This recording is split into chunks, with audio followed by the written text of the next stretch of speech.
예, 이렇게 또 만나 뵙게 되어서 반갑습니다. 저는 소개받은 김근주라고 합니다. 오늘 함께 하시는 분들 가운데 우리 일산현대교회 교우들이 많이 보이시지만 하여튼 간에, 우리 나눠보도록 하겠습니다. 뭐, 기본적으로는 제가 쓴 책을, 처음부터 마지막까지 제가 이 6번으로 나누어서, 그럼 뭐 당연히 전부를 할 수는 없고, 제가 생각하기에 나누고 싶은 것들, 제가 생각하기에 좀 더 중요하다 싶은 것들, 를 그렇게 6번에 걸쳐서 나누어 보도록 하겠습니다. 뭐, 제가 선택하는 것이다 보니, 뭐, 가능하시다면 제 책의 나머지 부분들을 읽어보시면 좋겠습니다. 그리고, 제가 강의하면서 목표는, 음, 이 모든 그리스도인들이 우리 뭐 신학을 공부한 그런 지체들이 아니라 모든 그리스도인들이 배우고 납득하고 생각해 볼 수 있도록 뭐 그렇게 일단 이 방향을 잡아서 가려고 합니다. 그렇게 진행되면 좋겠고요. 그래서 혹시라도 있다가 나중에 뭐 수업 중에 이거 강의 중에건 강의 끝나고 카톡방에건 질문하실 때 뭐 제가 설명이 너무 부족했거나 혹은 뭐 이랬다면은 뭐 아주 편안하게 질문들을 남겨주시면 좋겠습니다. 그렇게 가보겠습니다. 오늘은 제2성전기의 중요성, 그 다음에 제2성전기의 가장 첫 번째 시기에 해당되는 포로기, 뭐 이런 것들에 대해서 생각을 해 보려고 합니다. 강의의 제목 자체가 제2성전기이지 않습니까? 제2성전, 즉 두 번째 성전이라는 거죠.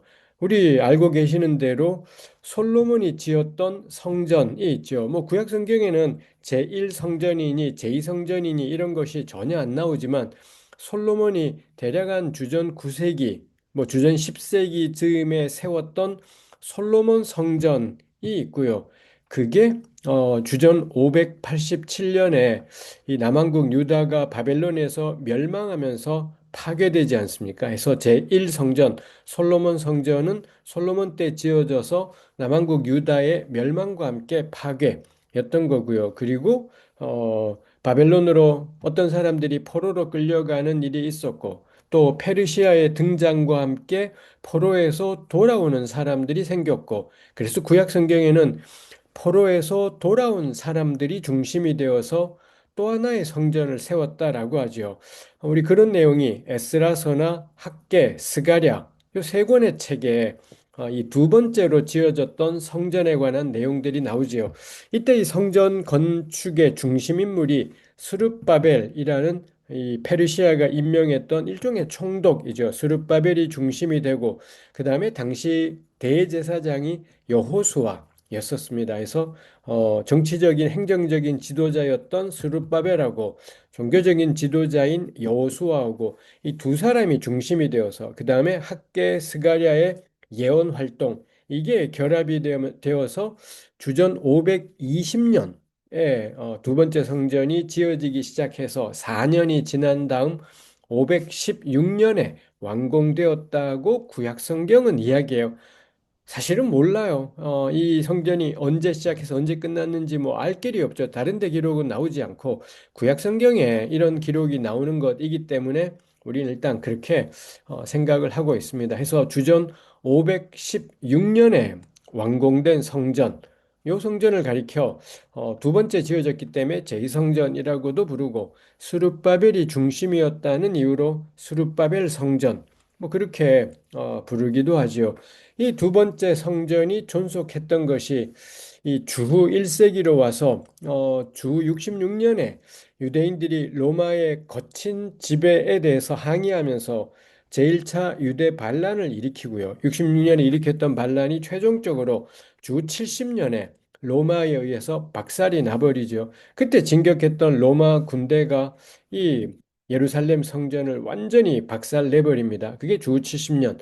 그래서 수룹바벨에 의해 516년에 지어졌던 성전이 주 70년에 최종적으로 파괴되죠. 그 이후로 유대인들은 또 다른 성전을 지을 생각을 하지 못했습니다. 뭐 나라 자체가 왜 그랬냐 생각할 때 나라 자체가 없었기 때문에 성전을 지을 주체가 없었고, 그 다음에 로마의 반란을 일으킨 사람, 반란 때문에 이게 파괴가 되다 보니 로마로서는 또 다른 유대 반란의 구심점이 될 성전 건립 같은 걸 뭐 용납할 분위기 자체가 안 되었고요. 그로부터 주 70년으로부터 한 60년 지난 후인 주 135년에 다시 한번 유대 반란이 제2차 유대 반란이 일어나요. 바르코 후바의 난이라고 해서 그 바르코 후바의 난 이래 로마는 안 되겠다. 유대인들이 팔레스타인 땅에 요 땅에 살고 있는 한 계속 시끄럽겠구나 해서 로마는 최종적으로 주 135년 제2차 유대 반란 이후에 모든 유대인들은 이 땅에서 꺼져라 추방을 시켜버리죠. 그리고는 그 땅을 그전까지는 뭐 이스라엘이라고 부르고 예후드 유대인들의 땅이라고 부르던 것을 아예 이름을 바꿔버려서 팔레스타인 블레셋 사람들의 땅이라는 뜻으로 팔레스타인이라고 로마가 그렇게 이름을 바꿔버리죠. 주 135년 제2차 유대반란 전쟁 이후에 로마의 조치와 더불어서 그 땅은 오늘날까지 우리한테 팔레스타인이라는 이름으로 뭐 이 불리게 되기도 했지요. 이렇게 유대인들이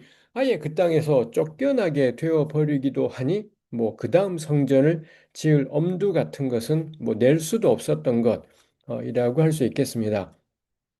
현실적으로 그래서 뭐 말이 이상하지만 제3성전을 지을 여건 자체가 안 되었지만 의미로 따지면은 사실 유대인들은 이미 이 제2성전이 파괴되기 전부터 성전으로부터는 꽤나 자유로운 신앙 체계를 확립했습니다. 우리 복음서를 보시면 복음서에 등장하는 유대인들 뭐 바리새인도 있고 거기 물론 대제사장도 있지만 바리새파니 사두개파니 이 사람들의 신앙 생활은 성전이 없어도 크게 상관이 없는 이미 유대인들은 사실은 포로기를 거치면서부터 성전이 없이도 야훼를 예배하며 살아가는 이런 일종의 체계들을 만들어 나갔기 때문에 뭐 이게 긴 시간에 걸쳐서 되었기 때문에 사실 이 사람들에게 AD 70년에 주 70년에 성전 파괴는 크게 충격적인 사건이 아니었던 것, 뭐 이라고 할 수 있습니다. 하여간에 그래서 제3성전은 지을 시도조차도 안 했지만 지을 필요성조차도 뭐 신학적인 신앙적인 필요성조차도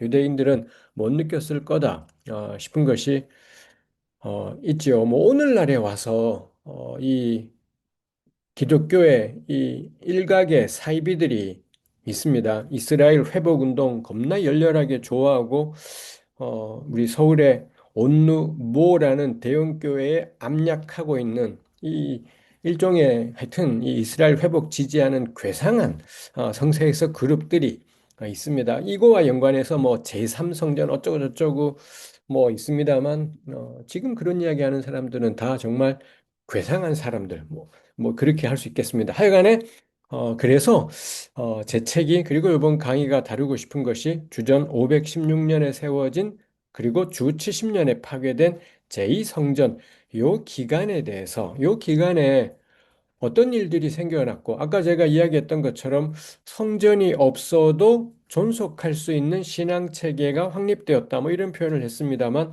어떻게 해서 이 제2성전이 존재하던 동안에 이 유대인들의 신앙이 구약 신앙이라는 것이 발전하고 형성되고 변화되어 갔는지 뭐 이런 것들을 살펴보자라는 것이 제2성전기라는 이 주제가 가지고 있는 목적이라고 할 수 있습니다. 그 다음에 제2성전기는 그래서 엄밀하게 말하면 516년에 두 번째 성전이 지어지는 때부터이겠습니다만 제 책에도 그렇고 오늘 첫 강의도 그렇고 포로기에서부터 시작합니다. 아까 말씀드린 것처럼 587년에 예루살렘이 멸망했고 물론 뭐 포로 사건은 그 이전 597년 여호야긴이 바벨론의 포로로 끌려가면서 이게 바벨론의 1차 포로라고 하는 사건이죠. 그때부터 이미 포로가 시작이 됐고 그로부터 10년 후 587년에 예루살렘이 최종적으로 멸망. 뭐 보통 요 시기를 우리가 포로기라고 부르죠.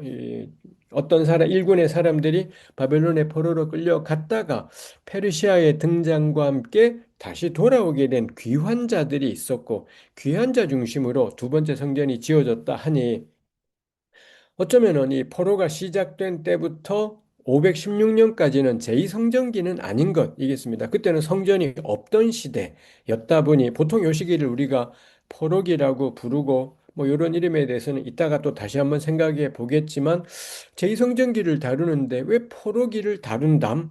뭐 이런 질문이 생길 수가 있겠습니다. 그렇지만 왜 그럼 제2성전기를 다루면서 포로기를 가장 앞부분에서 다루냐 할 때 포로기의 시작이라고 뭐 얼추 말할 수 있는 이 다윗 왕국의 멸망 시기, 요 시기는 어, 이 다윗 왕국이라는 것은 구약 신앙이 고대 이스라엘이 가진 야훼 신앙에 굉장히 많은 것들을 차지하고 있던 부분들이었다는 겁니다. 뭐 이따가 보겠지만, 근데 이게 와장창 무너진 충격이라는 것이 엄청났고, 그 충격에 대한 반응, 우리 보통 이런 어마어마한 충격과 그로 인해 생겨난 어떤 증상들을 현대적인 용어로 트라우마라고 부르지 않습니까?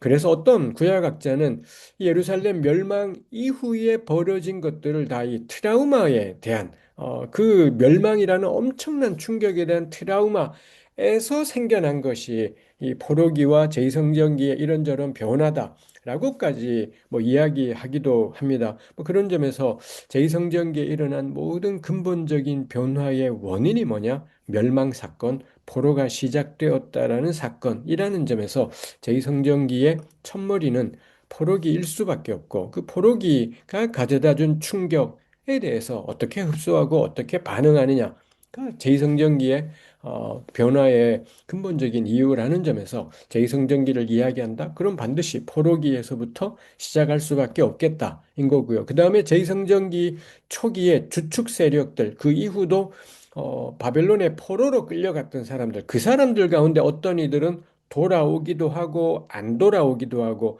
돌아온 사람들은 에스라, 느헤미야, 안 돌아온 사람들은 다니엘이나 에스더. 우리 구약 성경에는 그런 인물들이 있지 않습니까? 돌아온 사람도 있고 안 돌아온 사람도 다들 제2성전기를 에스라, 느헤미야, 다니엘, 에스더 다 제2성전기를 살던 사람들이지만 이 사람들의 공통점이 바벨론 포로. 그 조상들이겠습니다만 바벨론 포로였다라는 점 역시 이런 인적 구성원들이 일치된다라는 점 역시 이 포로기가 제2성전기의 본질적인 부분이라고 할 수 있겠습니다. 해서 오늘 강의의 가장 마지막에 가면 이 포로기의 의미에 대해서 조근조근 생각해 보려고 합니다. 이제 첫머리에 제2성전기에 대해서 기본적인 시기 구분을 한 거고요. 제2성전기가 가지는 중요성이 뭐냐라고 할때 나눠드린 자료에 뭐 간략하게 책에 있는 내용에 어떤 단락들만 옮겨 놓은 것입니다. 분명히 하나님이 아브라함을 불러내시면서 땅 줄게 하셨고요. 그리고 마침내 그게 다윗 시대, 다윗 솔로몬 시대 퉁쳐서 다윗 시대에 이르러 마침내 아브라함에게 약속하셨던 땅을 차지하고 확보하고 그리고 하나님을 경외하는 그런 국가가 건설되고 뭐 이런 엄청난 일들이 일어나지 않습니까? 근데 놀랍게도 그 하나님의 모든 약속이 집중되어 있다라고 여겨졌던 다윗의 나라가 망해버린 겁니다. 아예 이 이방 나라한테 하나님하고 하나님을 경외하지 않는 이방 나라한테 아예 멸망해버리는 그런 상황들이 생겼을 때 그럼 아브라함에게 다윗에게 주셨던 약속은 뭐지? 이게 다윗에게 주셨던 약속으로는 우리가 다윗의 나라가 망한 다음을 살아가기가 어렵겠다라는 생각들을 이 사람들이 하지 않겠습니까? 왜냐하면 다윗의 나라가 망했기 때문에 이런 고민들이 그들에게 있었을 거고요. 오늘 우리 신약 시대, 요즘 시대를 살아가는 우리는 다윗하고 예수님하고 철석같이 연결되어 있기 때문에 다윗의 약속은 영원해. 이런 느낌들이 곰곰이 따지고 보면 대부분의 기독교인들이 그런 생각을 가지고 있습니다. 그렇지만 사실 그 다윗에게 주신 나라는 약속했던 나라는 망했지 않습니까? 그리고 결코 회복되지 않았습니다. 그 이후로 587년에 망한 이후로 결코 회복 단 한 번도 한순간도 회복되었던 적이 없다라는 겁니다. 그럼 오늘 근데 우리는 어떻게 다윗의 약속이 영원하다라고 손쉽게 생각하는 거냐? 우린 너무 쉽게 예수님하고 연관해서 뭐 너무 당연하게 생각하지만 요 시기를 살아가던 사람들한테 다윗에게 주신 약속이라는 건 뭐지? 굉장한 고민이었을 겁니다. 근데 놀랍게도 우리가 지금 보존하고 있는 구약 성경 곳곳에 다윗 언급들이 있어요. 이사야서에도 예레미야에도 에스겔에도 뭐 곳곳에 다윗이란 이름이 등장하고 다윗하고 미래가 연결되어 있다라는 겁니다. 그럼 우리가 요거 따져볼 만하죠. 망했는데 그리고 그 이후로 절대 회복되지 않았는데 우리 보통 예수님이 다윗의 나라를 회복하셨다 손쉽게 말하지만 예수님은 왕이시지만 자기들끼리 통하는 왕이지 누구도 인정하지 않는 그런 존재, 한 종교 안에서만 통하는 왕, 뭐 이렇지 않습니까? 우리는 이게 너무 당연한 것처럼 예수님이야말로 온 세상의 진짜 왕이야 이렇게 말하지만 이건 우리끼리 얘기인 거고 실제로 그 현실 속에서는 이거 만만치 않은 것이지요. 그래서 요 시기 사람들이 그거 고민해요. 다윗이 뭐지? 다윗에게 약속하셨던 나라라는 게 뭐지? 그 결과가, 그 고민의 결과가 저는 마태복음 1장에도 있다 생각합니다. 마태복음 1장이 다윗과 아브라함의 자손 예수 그리스도의 세계라 하고 예수님하고 다윗, 아브라함 요 핵심적인 구약의 두 인물을 연결시키지 않습니까? 그 나라 망했는데 그 땅 없어져 버렸는데 그리고 아브라함 그러면 땅 다윗은 그 땅을 실효적으로 점유했던 나라.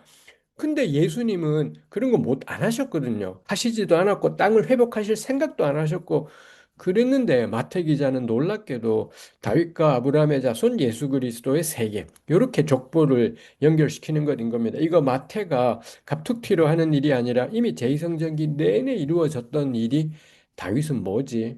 다윗이 대체 안 이루어졌고 그 나라 망해버렸는데 다윗은 뭐지? 이런 작업들이 이루어지는 시기가 제2성전기였다라는 거고요. 그 다음에 또 하나가 성전입니다. 예루살렘 성전이 파괴된 것이 충격이 컸고, 그래서 바벨론 포로 갔다가 돌아온 사람들이 가장 먼저 단행했던 일이 성전 건축이기도 하지만, 그럼 뭐, 이 성전 예배가 가장 중요하냐? 전혀 그렇지가 않은 게, 에스더니, 다니엘이니, 이 양반들은 이 제사 안 드리고 산 지가 평생일 겁니다. 아마 다니엘은 어린 나이에, 다니엘서에 나오는 다니엘이 실존 인물이라면, 어린 나이에 바벨론에 끌려가서 이 사람 죽을 때까지 돌아오지 못한 것 같습니다. 그럼 이 사람은 제사라고는 철들고는 언제 철들었지 모르겠지만 하여튼간에 이 바벨론에 간 이래 평생 제사를 안 드리고 살아가는 것인 겁니다. 그럼 다니엘의 삶에 성전이란 뭐람? 에스더, 모르드게 뭐 이런 사람들이 정말 실존 인물이라면 에스더나 모르드게에게도 제사는 단 한 톨의 의미도 없어요. 드릴 수도 없고요. 뭐 의미가 없을 것인 겁니다. 그럼 이 사람들에게 성전이라는 건 뭐지? 싶은 거죠. 해서 성전의 성격이 바뀌어 버리게 되는 것이 있고요. 이 사람들 우리 가령 레위기만 펼쳐도 번제, 뭐 소제, 화목제, 속죄제, 속건제 착착착착 때마다 드려야 되는 제사가 있잖아요. 속죄일 뭐 1년에 한 번 속죄일이 있죠. 유월절 있지. 뭐 다 있지 않습니까? 다니엘은 그럼 이거 어떻게 에스더랑 모르드게는 이거 어떻게 하지? 이거 보통 일이 아닌 것이지요. 뭐 제가 늘 나누는 얘기지만 구약 때는 성전에서 제사드리다가 신약에는 예수 그리스도 안에서 영과 진리의 예배를 드린다. 저는 이거 헛소리라고 생각을 합니다. 말이 안 되는 게 에스더랑 모르드게는 성전에서 제사를 드릴 수가 없었던 사람이에요. 다니엘도 성전에서 제사를 드릴 수가 없었던 사람. 그럼 이 사람들은 어떻게 예배했겠습니까?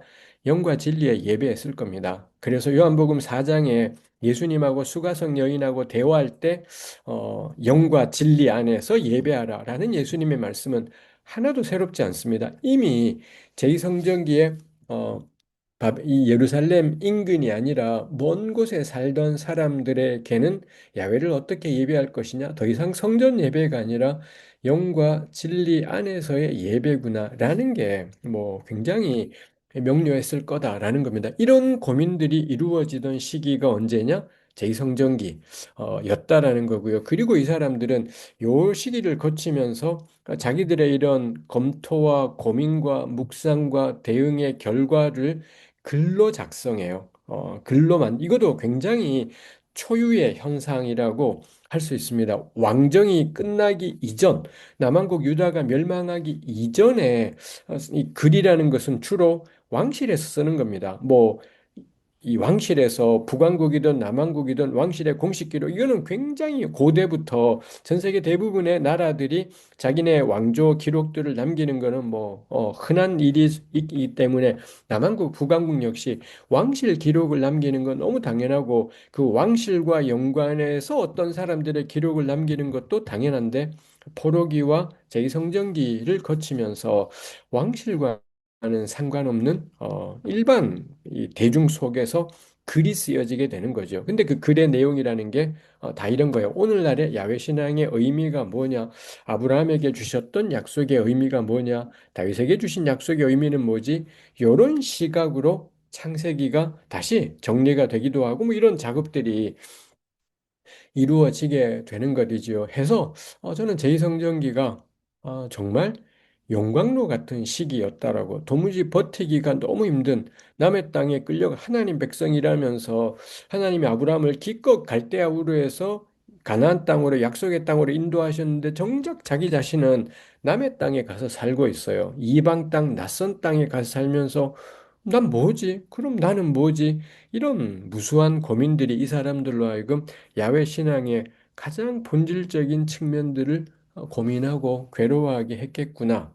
라는 것입니다. 그 결과가 우리가 가지고 있는 구약 성경의 거의 대부분입니다. 우리가 가진 구약 성경의 거의 대부분이 다요 제2성전기 시기에 완성되었고 지금 같은 형태로 쓰여졌을 거다라고 이렇게 여겨지게 되지요. 뭐 그런 점에서라도 제2성전기의 역사적인 사건의 전개들이 어떻게 되는지, 그리고 각 시기마다 어떤 고민들이 있었을지, 그런 고민들이 그 시기에는 어떤 글로 표현되었을지 해서 제 책에서 각 챕터마다 하고 있는 것들이 각각의 시대가 있고 그 시기에 형성된 구약성경 해서 그 구약성경에서는 무엇을 말하면서 그 시대를 반영했을지 뭐 이런 이야기들을 하고 있지요. 해서 뭐 제가 줄기차게 결국 제2성전기를 통해 제가 얻었던 깨달음은 하나님 말씀은 그냥 완제품으로 우리한테 인간에게 주어진 것이 아니라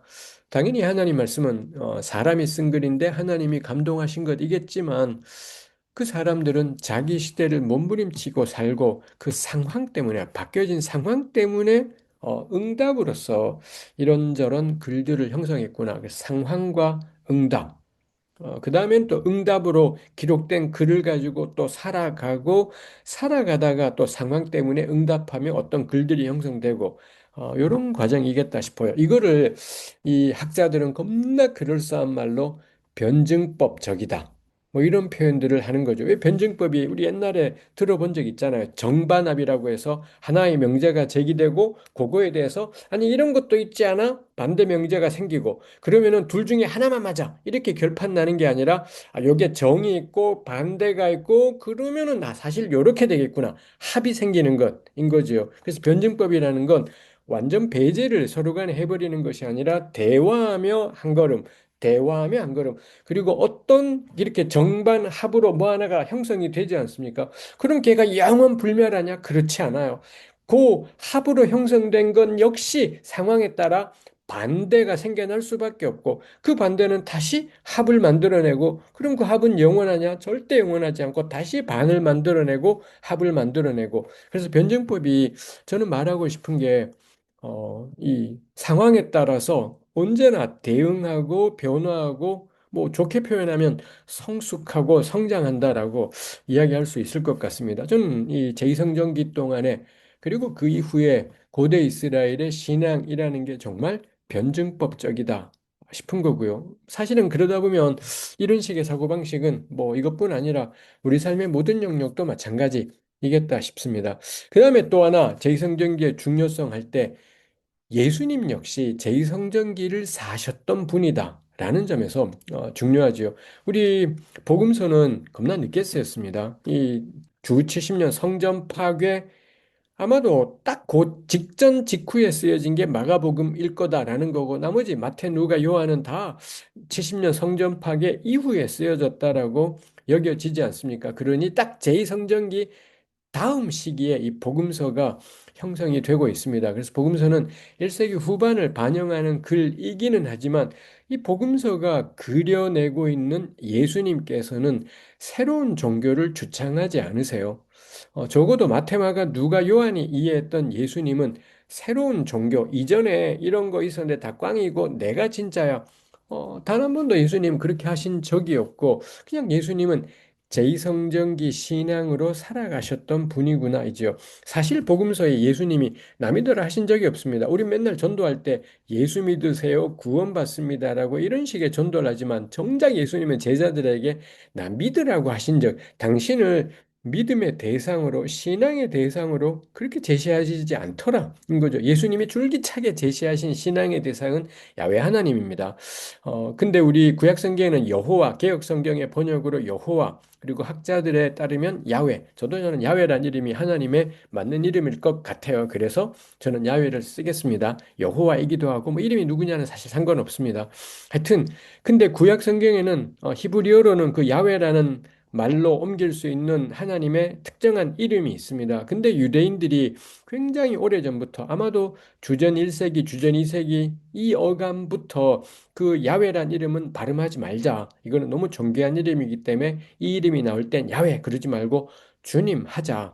그러다 보니 긴 세월이 가면서 유대인들은 하나님의 이름 자체를 잊어먹어 버렸습니다. 그래서 학자들이 막 히브리어 문법에 따라 재구성해낸 이름이 야훼인 거지 정확하지는 않는 것이겠습니다.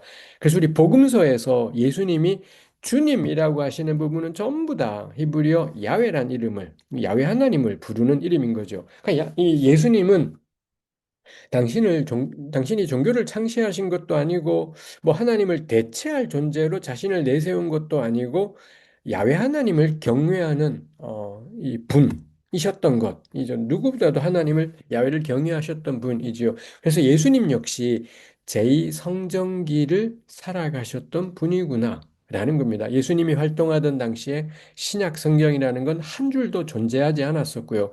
예수님뿐인가요? 사도 바울이 이 고대 지중해 세계 곳곳을 다니며 이 하나님 나라 복음을 전했을 때 바울 역시 바울이 다닐 당시에도 신약 성경은 한 줄도 존재하지 않던 시절이었었고, 바울이 물론 자기의 글을 쓰지만 자기가 쓴 이 데살로니가 전서니 가서 알라디아서가 성경이 될 거라고는 상상도 안 했었고, 바울 역시 제2성전기를 살아갔구나라는 거지요. 그러다 보니 예수님하고 유대인 랍비들의 이야기하고 겹치는 것들이 꽤 많이 있습니다. 예수님이 왜냐하면 새 종교를 창시하시면서 과거를 부정해 버린 분이 아니라 뭐 우리 마태복음에 나오는 것처럼 율법의 1.1획도 없어지지 않는다라고 명확하게 이 오늘 우리가 구약이라고 부르는 책을 쥐고 가셨더라. 라는 겁니다. 해서 복음서 기자들은 이 예수님 이야기를 something new라고 설명하지 않습니다. 사실은 하나도 새롭지 않은 구약하고 이어져 가는 기wak에서부터 이어져 오는 분으로 그렇게 그리고 있습니다. 그래서 누가복음에 따르면 아기 예수님이 성전에 등장했을 때 겁나 나이든 이 형제님 시므온, 자매님 안나 이 두 명의 나이든 두 사람이 그 예수님, 아기 예수님을 가리키는 표현을 사용한 것이 누가복음 2장 32절, 38절에 있는데 다 전형적인 구약의 핵심적인 용어들 이스라엘의 영광, 예루살렘의 속량, 완전히 구약적인 용어들이 있는 거죠. 결국 이 안나나 시므온 이분들 진짜 구약 신앙에 철저했던 사람인 거고요. 이 사람들이 갓난아기 예수를 보는데 하나님의 행하심을 깨달았더라. 라는 거죠. 전 이거 참 어, 굉장히 인상적인 장면이라고 생각합니다.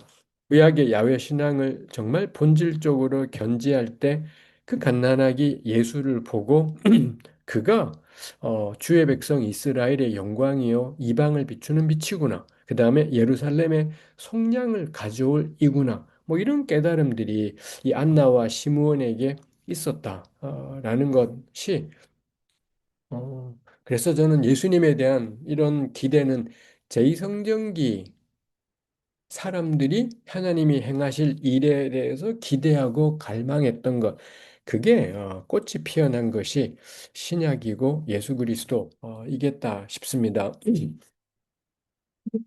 로마서 제가 책에는 없는 건데 로마서 10장 4절에 보면 그리스도가 율법의 마침이라는 개역 성경은 마침이라고 번역했습니다. 그렇지만 거기에 쓰인 그리스어 텔로스라는 단어는 마침보다는 목적이라고 번역하는 게 훨씬 더 타당하다라고 신약학자들이 이야기합니다. 저는 그게 맞는 말이라고 생각합니다. 그리스도가 율법의 마침이라는 건 그리스도가 오신 다음부터 율법은 꽝! 전혀 복음서는 그렇게 말하고 있지 않고 바울 역시 그렇게 말한다고 볼 수는 없습니다. 그렇다면 그건 뭐냐 할 때 그리스도는 율법의 텔로스, 목적, 이라는 것, 율법이 지향하고 있는, 율법이 향하고 있는 목적이 어디냐? 예수 그리스도. 저는 요게 너무 타당한 구약과 신약의 관계에 대한 이해라고 생각을 합니다. 그래서 구약을 읽을 때 뭐 빨간색 찾아서 될 일이 아니라 십자가 찾아서 될 일이 아니라 구약 율법이 무엇을 말하는지를 충분히 견지하면 그러면 예수 그리스도에 다다르게 된다는 것. 예수 그리스도가 어떤 분인지에 다다르게 된다. 라는 것이죠. 뭐 이렇게 이야기하면 단번에 나오는 질문 가운데 하나가 그럼 왜 오늘날의 유대인들은 아무도 예수를 안 믿나요? 뭐 이런 질문들을 하는 것이 있습니다. 어, 저는 일단 글쎄요라고 예수를 안 믿는다라고 할 수 있는가 싶기도 하고요. 어, 저는 믿는 사람들 꽤 있을 거예요. 저는 이 메시아닉 주라는 사람들에 대해서는 좀 정말 신뢰가 안 생겨요. 성경을 저따위로 해석하면서 예수를 믿는다라는 게 말이 되는지 저는 그래서 이 한국 교회가 겁나 좋아하는 메시아닉 주에 대해서는 전 잘 모르겠다 싶고 그냥 내가 모르는 거니 그냥 내비두자 싶은 가운데 있기도 합니다만 근데 뭐 이 충분히 예는되는 게 가령 우리 어제 우리 정광훈 형제님께서 잡혀가셨습니다. 우리 온 백성이 크게 기뻐하고 있지 않습니까? 가령 정광훈 목사처럼 말입니다. 그리고 이미 감옥에 먼저 들어가 계신 빵동지 손연보 형제님도 있지 않습니까? 이렇게 양아치 같은 어르신들이 그렇게 오래 예수를 믿고 그렇게 오래 성경을 읽어도 저렇게 신앙생활 하지 않습니까? 전 이게 답이 될 거다라고 생각을 해요. 왜 유대인들은 예수를 안 믿나요? 왜 소년부는 저런가요? 왜 정가원은 저런가에 대해서 우리 어떤 말로 답을 할 수가 있겠습니까? 정말 아마도 소년보 형제님 같은 경우는 저보다 성경을 훨씬 더 구약은 모르겠지만 적어도 신약은 저보다 훨씬 더 많이 보았을 가능성이 있습니다. 그러면은 그 성경을 전부 다 이렇게 그다음 그분이 얼마나 진지하게 봤겠습니까? 진지하게 정말 하나님의 도우심을 구하며 성경을 읽으면 누구나 같은 결론에 도달하냐? 그렇지 않아요. 그렇지 않다라는 걸 우리 시대는 너무 명확하게 보여주고 있는 것이 있지요. 그렇다면 저는 주 1세기에 유대인들 가운데 어떤 이들은 왜 예수를 눈앞에 보고도 믿지 않았나요가 저는 오늘 우리 시대를 생각하면 전 충분히 답이 될 거다 싶은 것이 있습니다. 그래서 저로서는 결국에는 이 구약 신앙, 고대 이스라엘의 신앙, 이게 제2성전기 동안에 이 사람들이 이걸 붙잡고서 너무 막막한 상황 속에 야훼께서는 어떤 분이신지를 온 삶의 전 영역에 걸쳐서 고민하며 괴로워했고요. 그 결과로 그 본질을 이어간 것이 저는 예수 그리스도로부터 시작된 이 신약의 말씀이다라고 생각합니다. 근데 어떤 사람들은 그 구약의 말씀을 정말 진지하게 고민하고 붙잡고 살아갔던 사람들로 이어진 것이 현재 랍비 유대교라고 하는 현재라는 말이 이상한데 하여튼 주후 2세기 즈음부터 등장하게 되는 랍비의 성서의 구약 해석이 중심이 된 랍비 유대교라는 이름으로 흐름으로 이어져 갔다. 이런 것이 있겠다 싶어요. 그래서 어, 기독교하고 유대교, 랍비 유대교의 같은 뿌리가 저는 제2성전기 구약신앙이다라고 생각합니다. 저는 기독교인이고 제가 신약 성경을 예수를 믿고 신약을 읽고 구약을 읽으면서 구약의 본질을 견지할 때 저는 기독교로 신약으로 이렇게 이어지겠구나가 저는 납득이 되었습니다만 어떤 사람들에게는 구약을 정말 진지하게 읽을 때 구약을 거쳐서 미슈나와 탈무드로 이어지는 랍비 유대교의 흐름을 걸어간 사람들이 있겠고요. 우리 요번 6번 강의 가장 마지막 즈음에 하게 될 쿰란 같은 경우는 쿰란 역시 구약 신앙을 정말 진지하게 견지했고 그분들은 자기 나름의 성경책을 또 씁니다. 뭐 성전 두루마리니 희년선이 뭐 자기 나름의 책들을 또 마련해요. 결국에는 이 고대 이스라엘의 구약 신앙을 간직했던 사람들이 세 부류로 갈라져요. 그 중에 한 부류는 주 1세기부터 신약 문서를 추가하고요. 그들이 가지고 있는 구약에다가 신약 문서를 추가하고 또 한 부류인 랍비 유대교는 그 구약에다가 미슈나를 추가하는 거고요. 또 한 부류인 쿰란 역시 자기들 구약에다가 자기 나름의 독자적인 문헌을 추가해서 그 이 세 군데가 추가했던 추가 문헌들은 전부 자기 시대의 적용과 확장입니다.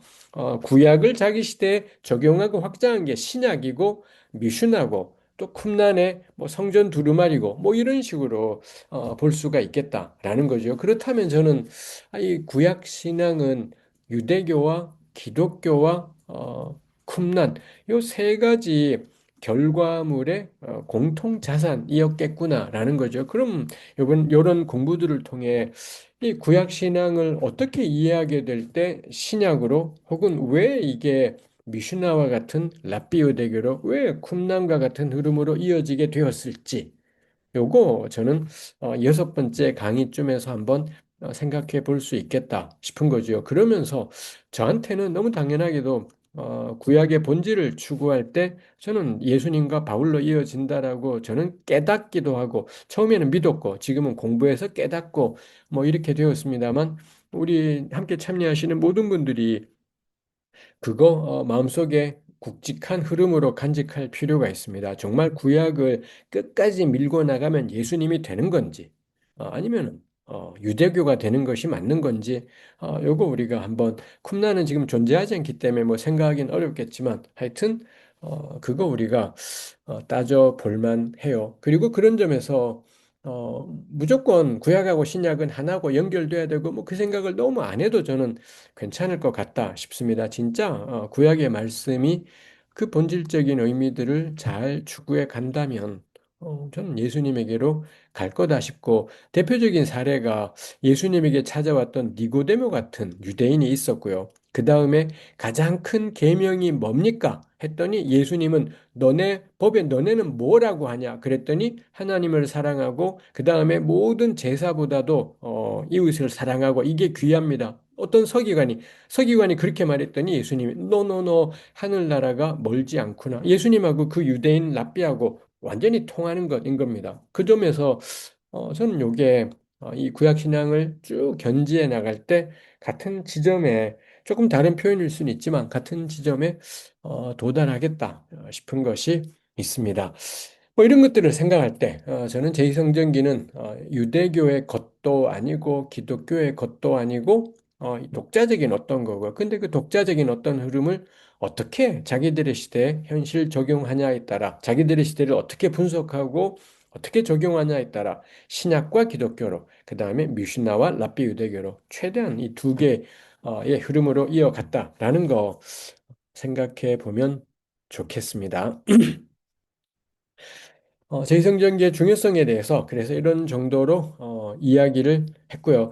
그 다음에 후다닥 다룰 것이 용어에 대한 이해입니다. 뭐라 첫 번째 단락이 말이 있지만 유대라는 말이 있고 유다라는 말이 있습니다. 이거 히브리어로는 유다는 히브리어에서 유다를 뜻하는 거고요. 유대는 아람어에서 유다를 뜻하는 말입니다. 그러다 보니 같은 의미를 가진 두 개의 단어예요. 근데 다만 저는 그냥 질서를 그렇게 세웠습니다. 바벨론에게 멸망할 때까지는 유다, 남왕국 유다라고 저는 쓸 거고요. 그리고 그 유다의 뿌리가 다윗이고 올라가면은 그 다윗은 야곱의 12아들 가운데 넷째 아들인 유다의 자손이고 해서 요거 전부 다 유다라는 말로 그렇게 통일하겠고 남한국 사람들은 유다인, 유다 사람들 뭐 이렇게 되겠고요. 근데 페르시아가 바벨론을 멸망시킨 페르시아가 그 광대한 페르시아 제국 전역을 행정구역을 재편할 때 요 예루살렘과 그 위쪽 베냐민 에어리어 요쪽을 그 조금만 더 가면 사마리아가 돼버리고요. 사마리아 남쪽 요쪽 지역을 가리켜서 아람어로 당시 페르시아의 언어가 아람어였기 때문에 아람어로 예후드, 히브리어로 유다라는 뜻이에요. 하여튼 간에 아람어로 예후드라고 했고, 그래서 저는 그때부터는 우리말로 유대라고 표시를 하자 싶은 겁니다. 그래서 유다랑 유태랑 사실은 같은 걸 가리키지만 바벨론 포로기까지 남왕국을 가리키는 이름은 유다라고, 그리고 야곱의 넷째 아들 유다, 유다의 후손 다윗, 다윗이 이루어졌던 나라 남왕국 유다, 거기 살던 사람 유다 사람들 뭐 이렇게 되는 거고. 근데 페르시아 이후 어, 포로 귀환한 페르시아 538년 이후부터는 그 지역을 가리켜 유대라고 부르고 그 지역에 사는 사람은 유대인이라고 부르고 이렇게 하겠다라는 겁니다. 적어도 제 책 안에서는 유다와 유대는 구분해서 쓰겠다입니다. 근데 이거 한글 개역 성경에 구분되어 있지 않습니다. 그 다음에 가톨릭 성경 역시 이거를 구분하지 않아서 겁나 헷갈리게 되어 있습니다. 하여튼 저는 유다와 유대를 이 538년 포로 귀환을 기점으로 고전은 유다, 그 이후는 유대, 그리고 신약 성경은 당연히 유대인들인 거겠지요. 주전 3세기도 유대인들이 되는 것이겠고요. 그 다음에 이스라엘은 구약 성경에서 그 하나님 백성인 그 사람들이 스스로를 가리킬 때 우리는 이스라엘이다. 야곱의 자손이라는 의미로 이스라엘, 하나님의 택한 백성이라는 의미로 이스라엘이라고 불렀고 자기네가 사는 땅을 이스라엘이라고 또 부르기도 했습니다. 이것도 우리 구약 성경에는 혼란스럽죠. 북왕국 이스라엘도 있고요. 전체를 가리키는 이스라엘도 있고 그러겠습니다만 뭐 이것도 헷갈리는 영역이지만 하여튼 간에 이스라엘은 그래서 신앙적인 용어입니다. 이스라엘은 공식적인 용어라기보다는 신앙적인 그 땅에 살고 있는 사람이 스스로를 가리켜 하나님의 이스라엘, 택한 백성이라는 의미인 거고 자기네가 사는 땅을 이스라엘 땅, 뭐 이렇게 불렀던 것인 거죠. 근데 나중에 아까 말씀드린 것처럼 로마는 2차 유대 반란 이후에 아예 이스라엘 땅이란 말을 못 쓰게 하려고 자기네끼리도 못 쓰게 하려고 다 쫓아내버리고는 팔레스타인 블레셋 사람의 땅으로 바꿔버리기도 했죠. 용어 유다와 유대에 대한 것이었고요. 그 다음에 또 하나가 이 포로기 이후 유대인들의 사상과 신앙을 표현하는 말로 주다이즘, 영어로 주다이즘이라는 말이 있습니다. 요 말이 우리 요쪽 문헌, 이 구약 관련 문헌에 가장 처음 등장하는 게 마카베오하라는 책입니다. 이 가톨릭 성경에 있는 책이지요. 그 가운데 마카베오하 2장에 이런 구절이 있습니다. 키레네 사람 야손이 쓴 5책 속에 이 키레네 사람 야손이라는 사람이 5권짜리 역사책을 쓴 거예요. 그게 정말 굉장한 책인데 마카베오 하의 저자는 야손의 5책을 읽고서는 야 이건 너무 멋지다. 근데 대중이 읽기에는 벅차. 내가 요약해 볼게. 해서 마카베오 하라는 우리 이 책은 야손의 5권짜리 책을 한 권도 아니에요. 한 몇십 장 정도로 요약해낸 게 이 마카베오 하예요. 그래서 자기 글을 읽으면은 이 요약의 즐거움, 요약된 글을 읽는 즐거움 뭐 이런 걸 알 수 있다 뭐 그러는데 하여튼 거기에 야손이 쓴 원래 책에는 이런 내용이 있다는 겁니다. 유다 마카베오와 그의 형제들의 이야기, 위대한 성전의 정결 여식과 제단 봉헌에 관한 이야기, 그들이 안티오쿠스 에피파네스 그리고 그의 아들 유파토라고 싸운 이야기. 이거 우리가 5번째, 4번째 그쯤 가서 여기 내용들을 하게 됩니다만 그 다음에 또 유다교를 위해 이 가톨릭 성경은 유다교라고 해서 유다라는 말도 계속 이렇게 써서 겁나 헷갈리게 만들지만 하여튼간에 그렇습니다. 여기에 쓰인 그리스어가 유다이스모스라는 단어가 있고 저 그리스어 단어에서 생자로 만들어진 영어 단어가 주다이즘 이라는 단어입니다. 이게 어려운 게 주다이즘을 그러면은 오늘날에 우리말로 뭐로 번역하냐가 이게 불가능하다라는 겁니다. 영어는 쉬워요. 그냥 주다이즘. 그럼 끝인 건데 우린 왜 이즘이 뒤에 붙으면 뭐 마르크시즘, 뭐 캐피탈리즘, 소셜리즘에서 사회주의, 공산주의, 마르크스주의 그러는 것처럼 그럼 유다이즘은 유대주의 뭐 이렇게 되는 거냐 싶은데 가령 사회주의는 종교가 아니잖아요. 마르크스주의도 종교가 아니지 않습니까? 근데 이 주다이즘은 종교라는 겁니다. 유일한 한 분이라고 믿고 있는 야훼 하나님이 계시고 그의 규례와 법도가 있고 그 앞에서 합당한 삶이 있고 명확한 종교적인 체계를 가지고 있기 때문에 이즘이라는 말이 붙어 있지만 유대주의라고 하는 게 그런 게 마르크스주의하고 같은 레벨이야가 헷갈리게 되는 것인 거죠. 근데 이거를 유대교라고 우리 그렇게 번역 기독교처럼 유대교라고 하자니 이것도 또 애매하고 어정쩡하고 그런 겁니다. 그러다 보니 주다이즘은 참 번역하기가 어렵죠. 그래서 우리말로는 대체로 뭐 유대교 아니면은 유대주의 뭐 요 둘 중에 하나로 저자들마다 다 자기가 각각 그렇게 쓰고 있습니다. 가톨릭 성경은 거기다가 유다까지 써버려서 유다교라고 뭐 이렇게 했습니다만 하여튼 그래서 유대교로 저는 잠정 유대교로 가도록 하겠습니다. 그러다가 어떨 땐 뭐 주다이즘 그냥 영어로 그렇게 쓸 수도 있겠습니다. 요걸 보시면은 우리 함께 하시는 분들은 뭘 것 같습니까? 또 주다이즘을 위해 용감하게 싸운 영웅들이 하늘로부터 내려온 천사들의 도움으로 적은 병력으로 온 땅을 점령하고 많은 야만인들을 몰아내고 온 천하에 이름난 그 성전을 회복하고 예루살렘 성을 해방시키고 거의 없어져 가던 법을 재확립한 이야기. 주님께서 그들에게 모든 도움을 베풀어 주신 이야기. 여기 이야기라는 말이 여러 개 있죠. 유다 마카베와 형제 이야기, 제단봉원 이야기, 안티오코스랑 싸운 이야기, 유대교를 위해 열심히 애를 써서 확립한 이야기, 하나님이 도와주신 이야기. 이 모든 것들이 야손의 5권짜리 볼륨에 있었던 것. 요거 내가 줄여볼게. 하고 이제 되는 거죠. 여기에 이 주다이즘이라는 단어가 처음으로 등장하더라라는 것입니다. 그래서 이 마카베오 하의 저자에게 있어서 유대교는 어, 약해져 가다 보니 회복하고 지키고 회복해야 되는 대상이구나. 뭐 이렇게 생각하게 되고요. 그 다음에 그 유대교의 핵심이 성전이 있고, 그 다음에 없어져 가던 법, 율법이 있구나.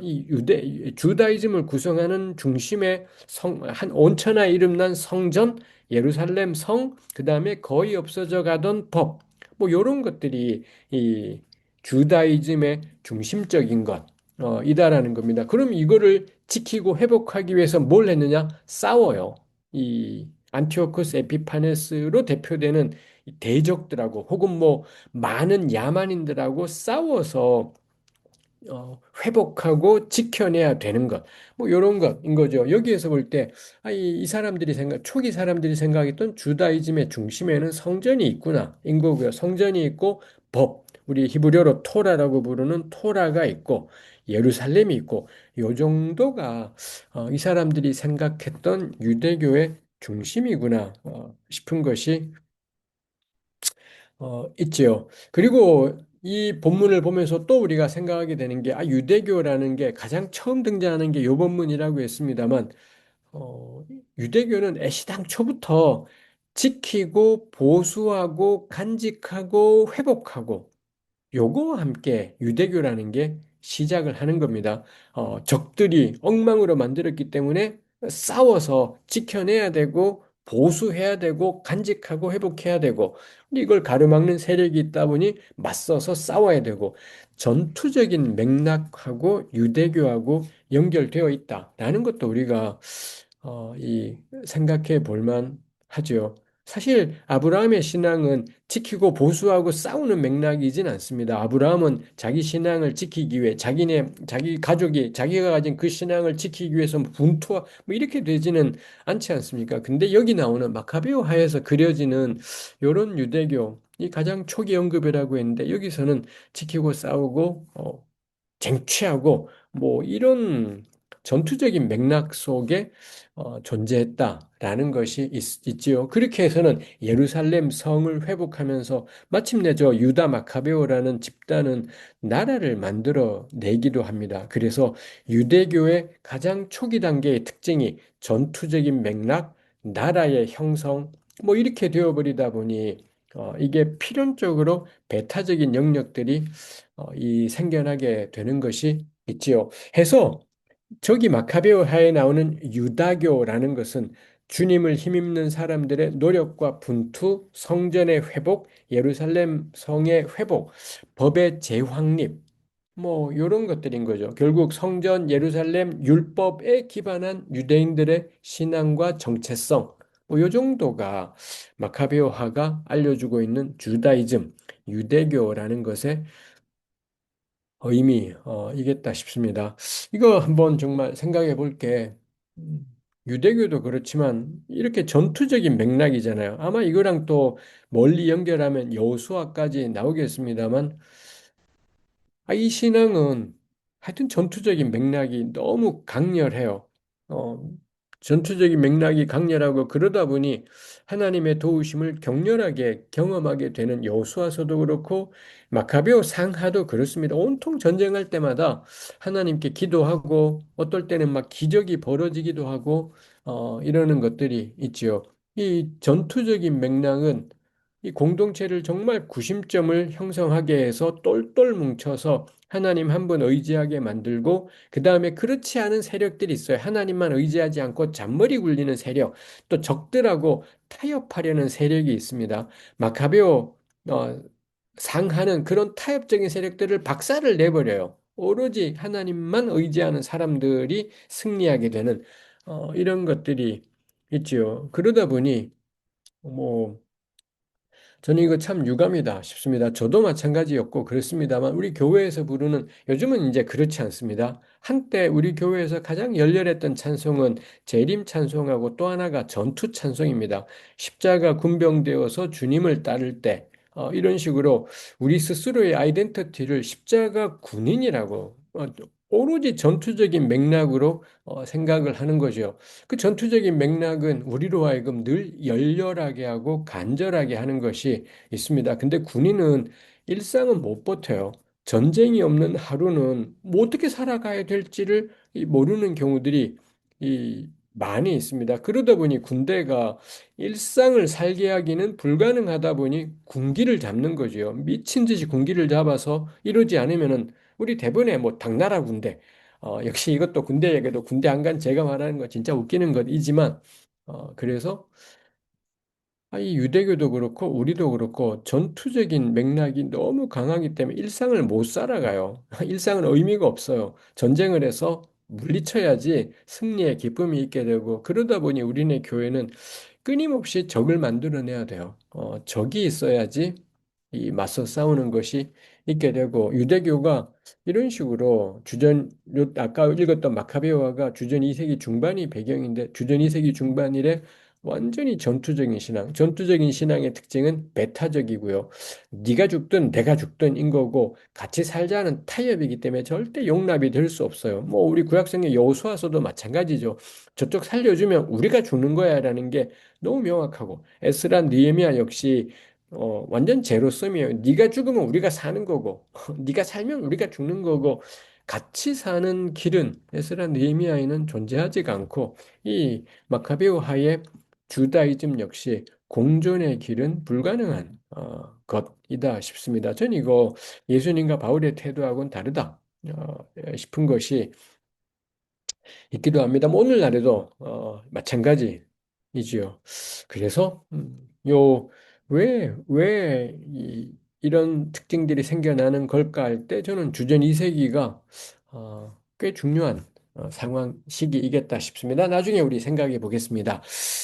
그 다음에 우리 생각할 것이 제2성전기와 신구약 중간기입니다. 제 책에서는 요 시기를 가리키는 여러 이름들에 대해서 제가 조목조목 따지는 것이 있습니다. 학자들은 요 시기를 뭐 후기 유대교라고 부르기도 하고 초기 유대교, 고대 유대교, 또 여러 이름으로 부르는 것이 있습니다. 제가 그것들을 하나하나 다루면서 왜 그 이름이 부적당한지 이야기했었었고요. 그거 근데 뭐 너무 그거는 세부적이라 우리가 지금 할 필요는 없겠습니다. 여기서 하고 싶은 것, 교회에서는 요 시기를 압도적으로 신구약 중간기라는 이름으로 그렇게 부르고 있습니다. 구약과 신약의 중간 시기이기 때문에 신구약 중간기라고 부르죠.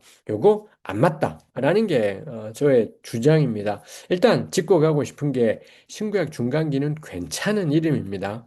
괜찮다라는 게 그냥 직관적으로 가령 여기 계신 분들이 어쩌면은 이번에 제2성전기라는 말을 처음 듣는 분들도 있을 수 있습니다. 왜냐하면 교회에서는 잘 안 쓰니까요. 그래서 여전히 제 책을 읽을 때 제2성전기가 아니라 제2전성기라고 자꾸 읽으시는 분들이 있기도 하고 그렇습니다. 왜냐하면 제2성전기가 익숙하지 않은 말이기 때문에 뭐 그럴 수 있는 것이죠. 반면에 그래서 그 제2성전기는 그러면 언제 지어졌고 언제 망했지? 우리 대부분의 교우들이 516년에 지어져서 주 70년에 망했다. 완전히 낯선 이야기이지 않습니까? 그래서 가물가물해버려요. 반면에 신구약 중간기는 명료해요. 구약과 신약의 사이. 아주 명료하고 직관적이기 때문에 전 좋은 표현들은 직관적이고 쉬운 게 좋은 것이라는 점에서 신구약 중간기라는 이름은 참 좋은, 저는 괜찮은 방식의 이름, 교우들하고 함께 이야기할 때는 저는 괜찮겠다 싶은 것이 있습니다. 다만 제가 이제부터 이야기하고 싶은 것은 그 편의성에도 불구하고 그게 깔고 있는 우리 교우들이 그런 오해를 깔고 있진 않아요. 그렇지만 조근조근 따져보면 이 밑에 신구약 중간기라는 표현 속에 깔려 있는 전제들이 틀렸기 때문에 저로서는 동의할 수 없기 때문에 뭐 이렇게 문제 제기를 해 보는 것 이겠습니다. 그래서 제가 굳이 이 말을 길게 하는 게 우리 이미 시중에 신구약 중간산이 신구약 중간기란 이름으로 출판되어 있는 책들이 있기도 합니다. 그 책들이 그런 이름을 쓴다고 해서 뭐 비난을 당한다거나 문제가 있다거나 전혀 그렇지 않습니다. 이미 나와 있는 책들 너무 괜찮은 책들 많습니다. 그래서 어, 이걸로 뭐 남을 비판할 것은 전혀 아니겠다 싶고요. 다만 제가 문제시하고 싶은 건 신구약 중간기, 신구약 중간사라는 말이 가지고 있는 전제가 부당하다에 대해서 짚고는 가자 싶은 거죠. 첫 번째로 구약과 신약의 사이라고 하려면 여기까지는 구약, 요때부터는 신약, 그래야지 사이가 되잖아요. 우리 A와 B 사이는 어디까지가 A고 어디까지가 B인지가 있어야지 A와 B 사이가 되는데 문제는 그럼 구약의 마지막이 뭐냐라는 거예요. 어디부터, 어디 다음부터가 사이가 돼야 되는데 그럼 구약의 마지막은 뭐냐? 나눠드린 자료에 뭐라 뭐라 적었지만 몰라요. 우리 통상 말락이라고 생각하지만 아니고요. 아마도 가장 나중에 쓰여진 책은 다니엘서일 것 같습니다. 그럼 신구약 중간사가 다니엘서가 쓰여진 주전 2세기 후반 다음부터냐? 그럴 리가, 그럴 수가 없는 것인 거죠. 대체로 우리 교회에서는 신구약 중간사, 그럼 언제부터라고 생각하느냐? 그냥 에스라 느헤미야쯤부터 예수님 오시기 전까지 우리 교인들이 통상적으로 가지고 있는 신구약 중간기 에스라 느헤미야 다음부터 예수님 오시기 전인 거죠. 근데 에스라 느헤미야 다음에도 글이 겁나 많이 쓰여져요. 역대기라는 책도 쓰여지고 전도서도 쓰여지고 뭐 다니엘서도 쓰여지고 막 이러기 때문에 구약의 끝이라는 게 없고요. 그 다음에 신약이 어디부터 시작하냐? 예수님은 주전 4년에 태어나신 것 같습니다. 그럼 그때부터냐? 아까 이야기했지만 예수님은 그냥 새로운 종교를 시작하신 게 아니라 그냥 야훼 신앙을 간직하고 살아가셨던 분인데 예수님의 공생애가 신약 시대인 건가? 이거 어려운 것인 거죠. 해서 우리가 이 수직선에서 A와 B 사이를 표현하려면 여기까지가 A, 여기가 B, 그 사이가 돼야 되는데 끝점도 시작점도 찍을 수가 없다면 그러면은 신구약 중간이라는 말은 이 모호하다가 되는 거죠. 어디서부터 어디까지가 없어버리기 때문에 모호한 에스라 느헤미야 때부터 예수님 오시기 전 이거 틀린 부정확한 개념이다라는 겁니다. 그리고 이런 식의 개념들은 자꾸 신약의 예수님이 뭔가를 새로 시작하셨다라고 자꾸 생각하게 만들어요. 구약과는 다른 어떤 것.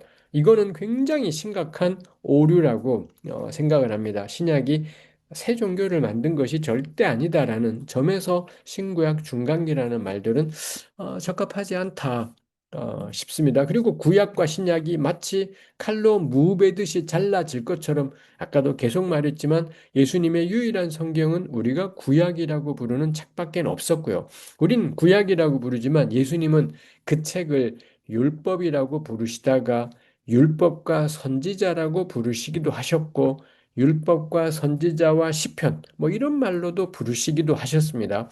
예수님만 그런 게 아니라 그 시대 사람들이 다 그랬던 건데 예수님에게 유일한 하나님 말씀은 지금 우리가 구약이라고 부르는 그분은 율법과 선지자와 시편이라고 불렀던 책 밖에는 없었다는 점에서 바울의 유일한 성경책도 그 책 밖에는 없었다라는 점에서도 이 예수님과 바울이 활동하던 시대는 구약의 시대와 분리되지 않는다라는 것이 있습니다. 그 다음에 그러면 우리 구약이니 신약이니는 구약은 옛 언약, 신약은 새 언약입니다. 그럼 우리한테 두 개의 언약이 있냐? 구약이 있고 그 다음에 예수님이라는 신약이 있고 저기 틀린 말이다. 입니다. 새 언약이라는 말은 이미 예레미야서 31장의 구약 성경에 등장을 하고요. 예레미야 31장의 새 언약은 예수님하고 직접적으로 연결되어 있지는 않습니다. 그 다음에 뭐 이사야서에도 하나님이 새 일을 행하신다는 표현이 있고요.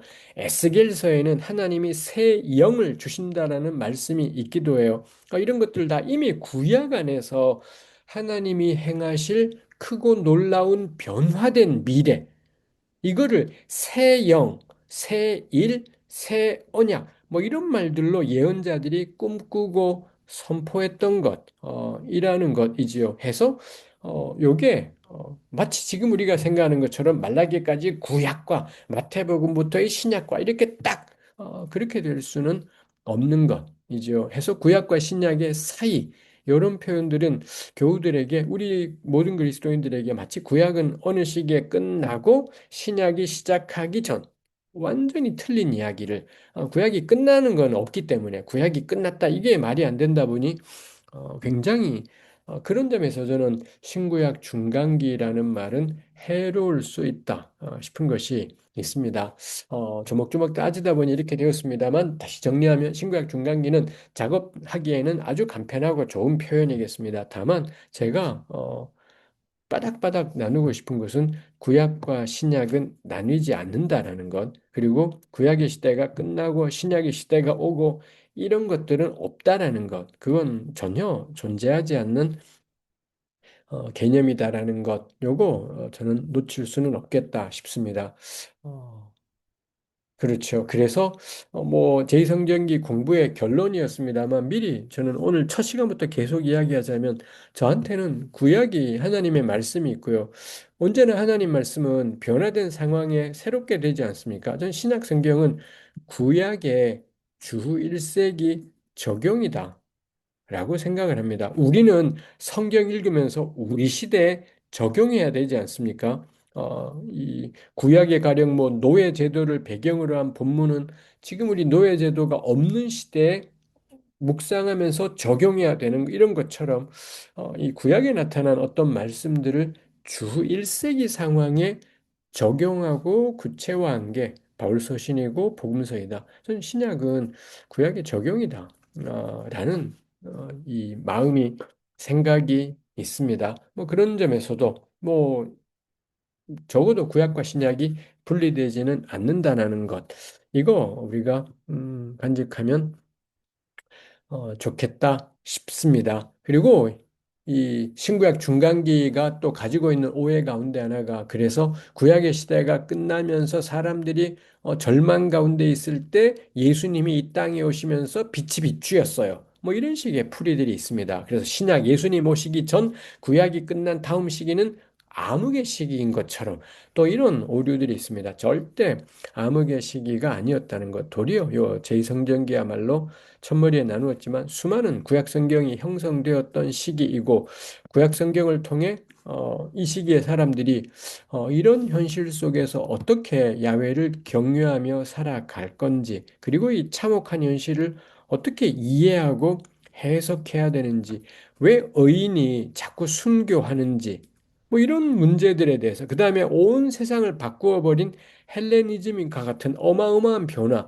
이런 변화 앞에 야훼 신앙을 간직한다라는 건 무슨 의미인지, 뭐 이 모든 일들이 이 제2성전기 동안에 있었던 고민들이라는 겁니다. 그래서 요 시기에 생겨난 이 굉장히 풍성한 것들이 있게 되지요. 가령 우리가 듣기만 해도 왜 신정론, 하나님이 정의로우신데 왜 세상은 이 모양이지? 뭐 이런 고민들이 요 시기에 있는 거고요. 그 다음에 이 사람이 왜 의인은 저렇게 자꾸 순교를 하지?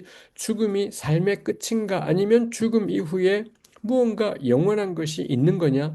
요거 다 요 시기에 생겨났던 의문인 거죠. 그 다음에 또 만일 하나님이 한 분이시라면 이 온갖 악은 어디에서 왔지? 그래서 구약 성경은 지금까지 일원론입니다. 오직 세상에 한 분 하나님만 존재하는 건데 이 제2성전기를 거치면서 그게 아니라 한 분 하나님이 계시고 그 하나님을 대적하고 맞서는 마귀가 있네. 이원론 사고방식이 요 시기에 생겨나게 되고요. 신약 성경으로 가면 이원론적인 사고방식이죠. 예수님을 마귀가 계속 대적하고 결국 막판에 요한계시록 가면 대판 전쟁이 벌어지기도 하고 뭐 이런 상황들 이 있죠. 이 모든 고민들이 본격적으로 전개된 것이 이 제2성전기라고 할 수가 있죠. 그래서 이 시기는 구약이 끝나고 신약이 동터오기 전에 어두웠던 시기가 아니라 그 한결같은 구약의 말씀을 붙잡고 만만치 않은 현실을 대응하며 살아갔던 눈부시게 빛났던 시기라고 저는 도리어 말할 수 있겠다 싶습니다. 그 점에서 수많은 정말 간편하지만 수많은 오해들을 불러일으키고 착각을 하게 만든다는 점이 저는 제2성전기란 이름의 큰 문제다 싶습니다. 그 다음에 이 개론적인 작업의 마지막에는 중요한 연대를 정리한 게 있습니다. 전 그래서 요 연대는 외우자라고 생각해요. 587, 538, 516, 444, 333, 301, 198, 167, 164, 140, 63까지 요 연대가 제2성전기의 핵심 연대들이고요. 요것만 외우면 돼요. 요것만. 우리 느헤미야의 배덕만 교수님은 별하별 연대를 다 외우고 계십니다. 그럴 수도 있겠지만 우리는 요것만 10개도 안 돼요. 요것만 외우면 돼요. 요것만 외워도 이 남한국 유다의 멸망부터 시작해서 예수님 때까지 중요한 역사의 변곡점들이 다 담겨 있습니다. 요것만 외우자. 인 겁니다. 그래서 혼자서 중얼중얼 하시면서 꼭 이거 외우십시오. 이걸 외워두면 역사가 그려져요. 좀 더 생생하게 그려지는 것이 있습니다. 그다음 이제 포로기에 대해서 살펴보도록 하겠습니다. 시간이 많이 남지 않았기 때문에 괜찮아요. 우리에게는 저에게 있는 비장의 기법, 훌러덩 훌러덩이 있기 때문에 괜찮습니다. 열왕기 하하고 역대기 하는 이 유다가 멸망하는 597년에 여호야긴이 잡혀가고 587년에 최종적으로 시드기야가 죽고 잡혀가는 요 포로 사건들을 기록하면서 본문에서는 모든 백성이 잡혀갔다라는 이런 식의 언급들을 자꾸자꾸 하고 있습니다. 그 다음에 이게 가령 597년 여호야긴이 잡혀갈 때 모든 사람이 다 잡혀가고 비천한 자만 남았어. 이래요. 그러면은 정말 597년에 다 잡혀가고 비천한 가난뱅이만 남았냐? 안 그래요. 그 다음에 또 시드기야 왕이 있고 귀족이 있고 그리고 시드기야가 죽으면서 그때 또 모든 귀족은 다 잡혀가고 비천한 자만 남았다. 뭐 이런 표현이 있습니다. 그러니까는 제가 여기서 이야기하고 싶은 게 열왕기 하는 팩트를 전달하고 있지 않습니다. 팩트로만 표현하자면 이게 자꾸 앞뒤가 충돌되고 말이 안 맞는 이야기들이 나오는 것이 있다라는 거죠. 해서 우리가 이거 어떤 분들에게는 너무 당연한 이야기지만 열왕기나 역대기 같은 책들은 팩트를 전달하고 싶은 그래서 이 T와 F 참과 거짓을 딱 명시할 수 있는 그런 팩트를 전달하는 책이 아니죠. 신학적인 의미를 전달하고 싶어 해요. 그래서 이 597년 포로 사건 때 다 잡혀갔다라고 이 열왕기서는 거침없이 표현합니다.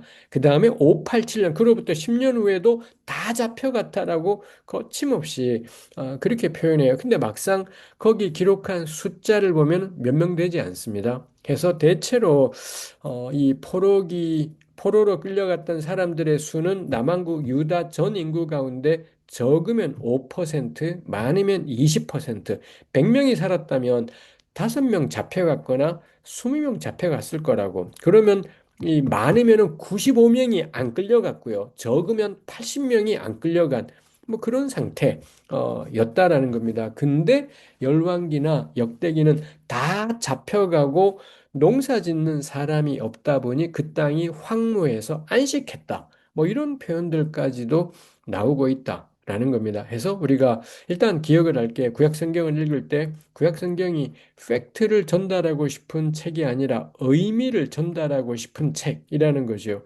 해서 다 포로로 끌려갔다라고 할 때 100이면 100 다 끌려가서 그런 것이 아니라 몇 명이라도 나라가 망하고 누군가가 포로로 끌려간 사건이 열왕기 기자에게는 결정적인 겁니다. 그럼 그 시기는 무슨 시기냐?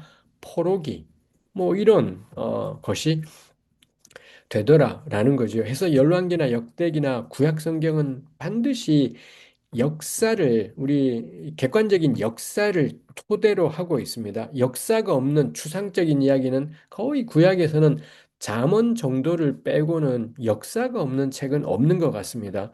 그래서 역사를 반드시 이 토대로 삼고 있지만 역사가 구약 성경을 눈부시게 만드는 건 아니죠. 제가 늘 농담처럼 말하지만 1 더하기 1은 2를 안 달고 인생이 바뀌게 되진 이 않죠. 그거는 팩트이겠지만 그게 뭐 관건이 되는 것은 아닌 것이겠습니다. 그래서 우리가 구약성경 읽으면서 역사와 신학을 혼동하지는 말아야 된다 싶은 것이 있습니다. 구약은 역사를 말하고 싶은 책이 아니라 역사를 토대로 혹은 소재로 해서 하나님이 어떻게 행하셨는가, 그리고 그의 백성들이 어떻게 응답했는가 의미를 풀어가고 싶은 책. 근데 그 의미를 풀어가는데 추상적으로 풀지 않고 반드시 역사를 토대로 해요. 이게 저는 구약이 가진 정말 특별한 성격이라고 생각합니다. 그래서 요 시기를 어떤 학자들은 포록이라고 부르는 게 말이 안 된다라고 생각해요. 압도적인 다수가 영향을 받은 것이 아니라 소수, 적으면 5%, 많으면 20% 잡혀갔는데 그 시기를 무슨 포록이라고 부를 수 있다. 그 다음에 바벨론 땅 간 사람들 말고 이집트로 간 사람들도 있는데 그 사람들은 포함도 안 되는 이런 포록이라는 개념이 적합하냐 해서 어떤 분은 요 시기를 무성전 시대라고 부르자. 그냥 객관적인 표현이죠. 정말 587년부터 516년까지는 성전이 파괴돼서 없던 시기니까 가장 객관적인 표현은 무성전 시대. 뭐 이렇게 표현하는 것이 어떠냐라고 하는 학자가 있기도 하고, 그렇죠. 뭐, 저는 객관적으로는 무성전 시대가 아주 정확한 표현이다 싶고, 그렇게 쓰는 사람들도 꽤 있는 것 같습니다. 뭐, 여전히 그럼에도 불구하고 포록이라는 것은 의미가 있다 싶어요. 숫자로서는 다수는 아니지만, 이 포로라는 것은 요 시기 현실을 신학적으로 표현하는데 가장 적절한 표현이 아니겠냐라는 거예요. 정말 포로로 끌려간 사람도 있고 안 끌려갔다 할지라도 나라가 망했고 자기네 임금과 이 통치자들이 끌려가 버린 현실 할 때 이 안 끌려가고 남아있던 사람들에게도 포록이라는 것은 신학적인 의미가 있는 표현이 뭐 요 시기를 되돌아볼 때 그렇게 표현할 수 있겠다 싶은 거죠. 열왕기는 북왕국이나 남왕국이나 다 그렇게 사로잡혀 갔다라고 뭐 그렇게 표현하고 있는 것이 있습니다. 음, 그 다음에 우리 넘어가서 바벨론 포로의 삶과 상태에 대해서 바벨론 포로들은 어떻게 살았을까이지요. 몰라요. 알 수가 없는 거고 지금 우리가 가지고 있는 구약 성경의 기록을 가지고 미루어 짐작하는 겁니다. 한편으로는 바벨론 포로들의 삶이 괜찮았다라는 걸 보여주는 본문 증거가 예레미야 29장과 다니엘서입니다. 예레미야 29장에 보면 예레미야가 1차 포로 끌려간 사람들에게 편지 보내서 너네 거기서 집 짓고 농사 짓고 결혼하고 너네 쪽수 번성해라. 뭐 이런 내용의 편지를 보내요. 곧 돌아올 생각하지 말고 집 짓고 천년 만년 살 것처럼 결혼하고 자식 낳고 숫자 많아지고 그 성에서 평안하게 살도록 기도해라.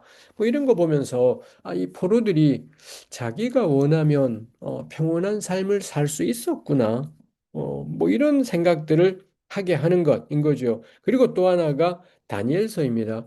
다니엘 같은 경우도 바벨론의 포로로 끌려갔는데 왕실에서 적극 후원하는 가운데 뭐 공부도 하고 뭐 이렇게 할 수도 있더라라는 거예요. 해서 바벨론 포로로 끌려간 자들의 삶이 그렇게 참담하지는 않았던 것 같다라는 이 본문들이 있는 것인 거고요. 요거랑 정반대의 그림이 시편 137편입니다. 137편. 우리가 바벨론의 여러 강변에서 시온을 생각하며 울었도다. 그 보니엠의 유명한 노래 바이 더 리버스 오브 바빌론의 가사인 그 시편 137편입니다만 거기 바벨론의 강변에서 시온을 생각하며 울었다. 라는 점에서 이 포로들 이야기구나라는 걸 알 수 있습니다. 근데 놀랍게도 137편 가장 마지막 구절은 바벨론의 어린 것들을 바위에 맺히는 자는 복이 있으리로다. 즉 바벨론의 어린 갓난아기들을 바위돌에다가 후려치는 사람 복 받을 거야. 뭐 이런 표현이 137편에 있더라는 거예요. 가령 우리로 치면은 저 일본인들의 갓난아기들을 누가 바위돌에 후려쳐주면 좋겠다. 우리 일제시대 때 이런 식으로 글을 쓴 조선 작가가 있을 것 같지 않습니다. 우리는 이런 식일 이렇게까지는 아닐 것 같은데 근데 시편 137편은 바벨론의 어린 것들을 바벨론이 우리에게 했던 대로 그 바벨론의 어린 것들을 바위에 맺히는 자는 복이 있다. 라는 점에서 바벨론 살이, 바벨론의 포로간 삶이 얼마나 큰 충격이고 트라우마고 고통이었는지를 이 137편은 보여준다 싶은 거죠. 또 하나가 에스더서입니다. 에스더서는 하만이라는 사람이 음모를 꾸며서 모르드게를 비롯한 유대인들을 다 죽여버리려고 했던 것을 에스더가 나서서는 뒤집어서 하만을 비롯해서 유대인을 괴롭히려던 자들을 한 날 혹은 이틀에 걸쳐서 다 죽여버렸다. 이게 에스더서이지 않습니까? 이거 현실이 되기는 참 쉽지 않은 이야기일 겁니다. 자기네들을 죽이려고 했다는 이유로 고날에 상대방들을 죄다 죽여버렸다. 라는 이런 이야기가 말해주는 건 뭐냐? 이방 땅에서 유대인으로 살아가는 삶이 처절했다라는 겁니다. 그야말로 기회만 된다면 상대방들을 몰살시켜 버릴 정도로 에스더가 그렇게 했다라는 거죠. 몰살시켜 버릴 정도로 낯선 땅에서 끌려간 자들의 그 이후의 삶이라는 것이 하나도 평안하지도 자유롭지도 않은 그야말로 이 백척간두 언제 죽을지 모르고 그래서 기회만 된다면 정말 상대방들을 다 없애버리고 싶은 요런 것이었다라는 겁니다. 이게 유대인들이 참 폭력적이구나. 하나님은 폭력을 좋아하시는구나를 말한다라기보단 포로살이의 고통이었을 거다라는 거죠. 해서 이 시편 137편이나 에스더 이야기 같은 걸 생각할 때 이 이방 땅을 살아가는 유대인들의 삶이라는 게 굉장히 어려웠겠다라는 것. 어쩌면 육체적으로는 노력하면 땅도 살 수 있고 결혼도 할 수 있고 이런 것으로는 크게 문제가 예레미야에 나와 있는 것처럼 괜찮았을지도 모르겠지만 그들의 깊은 곳에는 이 에스더나 시편 137편에 나오는 것처럼 굉장히 큰 데미지가 있었겠다. 뭐 이런 정도를 이야기할 수 있겠다 싶어요. 그래서 어떤 학자는 이 사람 바벨론 포로로 끌려가서 그 땅에서 계속 살아가는 사람들을 가리켜 이 골라는 포로 끌려간 자라는 뜻인데 이 골라 공동체는 복잡 미묘한 낯선 문화 속에 이방인들 사이에서 소수자 정체성을 가진 채 살았다. 뭐 이렇게 이 표현하고 있죠. 완전히 소수자로서 자신들을 그렇게 인식을 하며 살아갔다. 이게 오늘날에 우리가 소수자라고 할 때 가지고 있는 딱 그 개념하고도 저는 연관된다 싶은 것이 있습니다. 그 다음에 마지막으로 후다닥 할 것이 예루살렘 멸망의 충격입니다. 뭐 첫머리에 나누었지만 587년 멸망이 얼마나 충격이었을까? 그래야지 이제 그 다음에 어떤 반응을 하느냐가 납득이 되기 때문에 이 이야기를 하는 것이지요. 예루살렘 멸망이 얼마나 충격이었을까 할 때 그 전까지 이 사람들을 지탱했던 게 야훼께서 우리를 택하셨다. 이 신의 산 언약입니다. 하나님이 우리를 택하셔서 그의 백성 삼으셨어. 그 다음에 우리한테 땅을 주셨어. 가나안 땅, 다윗하고 영원한 언약을 맺으셨어. 성전은 야훼의 이름이 있어. 이런 것들, 하나님과의 약속 관계, 그 다음에 하나님이 주신 땅, 다윗, 하나님이 세운 영원한 다윗, 그 다음에 하나님의 이름이 있는 성전. 이게 이스라엘을 지탱하는 네 가지의 기둥인 겁니다. 이 네 가지, 아마 힘들고 어려울 때, 우리도 그렇잖아요. 힘들고 어려울 때마다 약속을 묵상해요. 약속 믿고 굳게 서리라 그러면서 힘들고 어려울 때 눈앞의 현실에 좌우되지 말고 약속을 붙잡자 해서 하나님이 나한테 주셨던 약속. 우리 그러지 않겠습니까? 이 고대 이스라엘 역시 이 다윗의 나라가 위태할 때마다 하나님 우리랑 언약 맺었어. 땅 줬어. 다윗에게 영원하다 하셨어. 성전은 영원해. 그럼 우리 아무리 눈앞이 캄캄해도 우리 영원할 거야. 우리 괜찮을 거야. 근데 어떻게 됐냐? 박살 나버렸어요. 그 땅에서 쫓겨나고 하나님은 이 언약을 너네가 깨뜨렸다 하시고 그 다음에 다윗은 죽어버렸고 그 다음에 성전은 파괴되어 버렸고 해서 예루살렘 멸망 사건은 그야말로 어마어마한 충격이지요. 그걸 보여주는 게 거기 인용해 둔 예레미야 4장 23에서 26절입니다. 보라 내가 땅을 본즉 혼돈하고 공허하며 하늘에는 빛이 없으며 산을 본즉 다 진동 작은 산 요동 혼돈 공허 창세기 1장 2절에 나오는 표현입니다. 그 다음에 창세기 1장 3절에는 빛이 있으라 이렇게 되는데 이것 딱 그대로 짚어가요. 혼돈 공허 빛이 없음 작은 산, 이거 왜 시편 121편에 내가 산을 향하여 눈을 들리라. 뭐 이런 노래가 있지 않습니까? 근데 여기는 산을 보는데 흔들리고요. 작은 산도 흔들리고요. 어디를 봐도 기댈 때도 의지할 때도 안전한 데가 하나도 없는 거. 사람도 없고 새도 날아가고 보라 내가 본즉 좋은 땅은 황무지. 그 모든 성읍이 야외 앞 그 맹렬한 진노 앞에 무너졌다. 모든 지탱할 만한 것들, 의지할 만한 것들, 손에 잡힐 만한 것들이 완전히 사라져버린 현실. 그게 예레미야 4장 23절 이하가 하는 거죠. 이거 딱, 이 예루살렘 멸망 사건이 당대 고대 이스라엘 사람들에게 어떤 충격이었는지, 어떤 느낌이었는지를 딱 보여주는 구절. 이라는 것입니다. 해서 이런 충격과 트라우마 속에서 생겨나는 것이 이 포로기 신학입니다. 이 부분은 뭐 후다닥 지나가도 될 것 같습니다. 근데 너무 좋은 내용입니다. 이건 제 내용이 아닙니다. 라인 알베르츠라는 독일학자가 딱 이 포로기의 의미를 딱 이렇게 5가지로 정리했는데 정말 멋진 정리입니다. 포로기의 그 충격과 함께 어떤 변화가 생기냐? 첫 번째, 왕조 신학의 쇠퇴. 너무 당연하겠죠. 그 다음에 예언자들의 전면 대두. 망한다 했는데 진짜 망했기 때문에 이사야가 진짜구나, 예레미야 진짜구나, 에스겔 진짜구나, 아모스 진짜구나가 되면서 다윗의 나라는 구라였구나 해서 왕조는 쇠퇴, 예언자의 전면 대두가 되는 거고요. 그럼 우리가 살 길은 뭐냐? 야훼를 임금이고 나발이고 그런 거 필요 없구나. 하나님 한 분 예배하는 삶 해서 제사장이 중심이 되는 나라에 대한 열망. 이런 것들이 포로기 때 사방에서 사람들 안에 생겨나는 거죠. 우리로 생각하면은 조그만한 뭐 소그룹 모임들마다 이런 식의 이야기들이 오고 가면서 새로운 세상을 꿈꾸게 되는 거죠. 그 다음에 두 번째가 지역적 통일의 해체. 포로기 이래 이스라엘은 산지 사방에 흩어져서 디아스포라로 존재하게 되더라는 거죠. 더 이상 그들을 규정하는 게 이제는 국적이 아닌 겁니다. 바벨론에 가서 50년, 100년 살면서 그 동네 사람 되는 거예요. 그러다 보니 그럼 나는 페르시아에 지금 5대째, 4대째 사는데 예루살렘에 사는 사람하고 뭐가 있지? 국적이 아니라 종교 활동. 바벨론에 살건 이 바벨론에 살건 예루살렘에 살건 예루살렘을 향해 창문을 열고 하루에 3번씩 기도하는 것. 그게 나를 규정하지 국적이 뭐냐가 날 규정하지 않더라. 라는 겁니다. 그래서 지역의 한계를 확 넘어가 버리게 만든 게, 그리고 서로 다른 지역에 서로 다른 국적으로 살지만 우리를 묶어주는 게 뭐냐? 종교 활동이 되는 거죠. 그러다 보니 외적 종교 활동이 훨씬 더 중요해져 가요.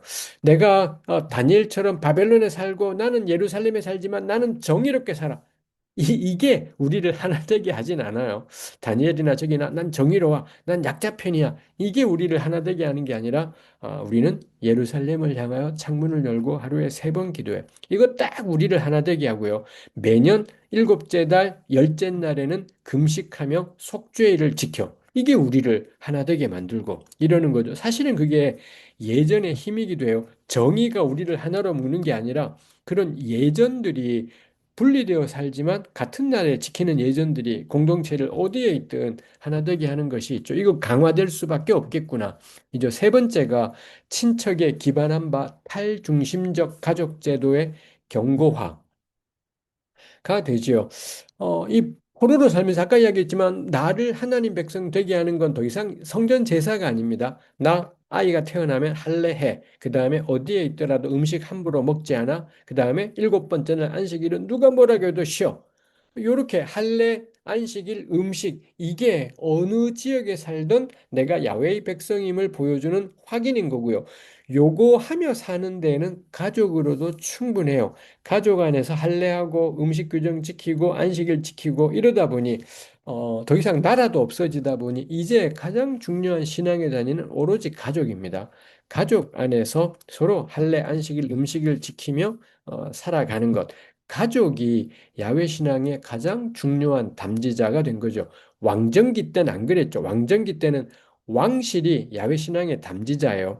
다윗의 후손들이 어떻게 야훼 신앙을 가졌냐 이게 결정했다면 포로기 다음부터는 가족 단위. 그래서 에스더 가족, 에스더와 모르드게로 이루어진 요 가족 단위. 뭐 이런 일들이 어, 나타나게 되더라는 거고 그러다 보니 그 다음에 중요한 게 요 가족과 가족을 연결하는 족보입니다. 해서 에스라니, 느헤미야니 이런 책들에는 족보가 굉장히 많이 있고요. 그리고 이런 이 포로기 일에 생겨난 우리가 서로 떨어져 살아가는데 우리 가톨릭 성경에 보면 토비서라는 책이 있습니다. 거기도 유대인들이 사방이 흩어지는데 만나잖아요. 그럼 반드시 가문 이야기를 해요. 너가 아버지 누구고? 그렇게 해서 우리가 그때 알았어. 이 족보가 흩어진 사람들을 연결하는 거죠.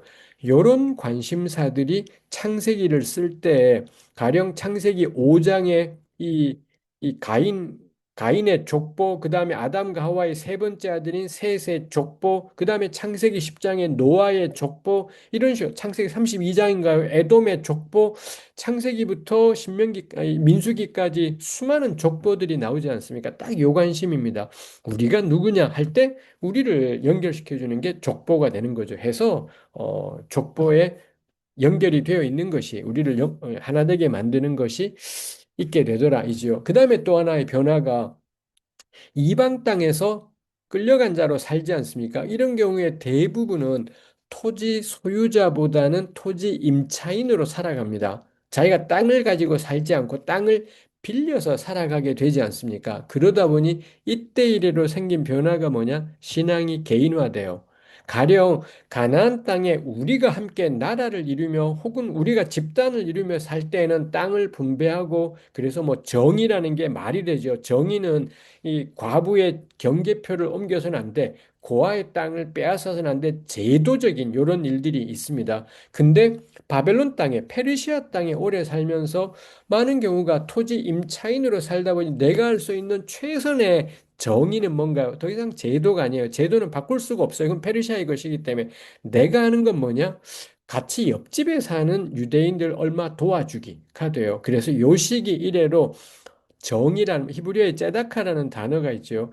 구약에서의 제다카는 제도적인 어떤 변화와 연관이 돼요. 근데 제2성전교회 문헌들에 쓰인 제독한 전부 자선입니다. 가난한 사람에게 돈 나눠주기. 왜냐하면은 이 임차인으로 살아가는 신세이다 보니 이 전체 세상 안에 소수자로 살아가는 신세이다 보니 구조와 제도하고는 무관해지게 되는 거죠. 그러면은 이 모든 것들이 개인화되고 이럴 때 이게 영성화돼요. 스피리추얼라이즈가 되는 거죠. 원래 희년은 토지 재분배와 연관되었던 것이지만 바벨론 땅에 페르시아 땅에 살면서 무슨 토지 재분배가 있겠습니까? 그럼 이건 뭐냐? 하나님이 우리를 자유케 하시는구나. 이 희년이라 희년의 자유라는 것이 토지의 자유가 아니라 영적인 자유. 내가 어디에 살더라도 내 영혼이 자유한 사람으로 이렇게 희년 사상이 스피리추얼라이즈 되는 일들이 생겨나게 돼. 왜 그러냐?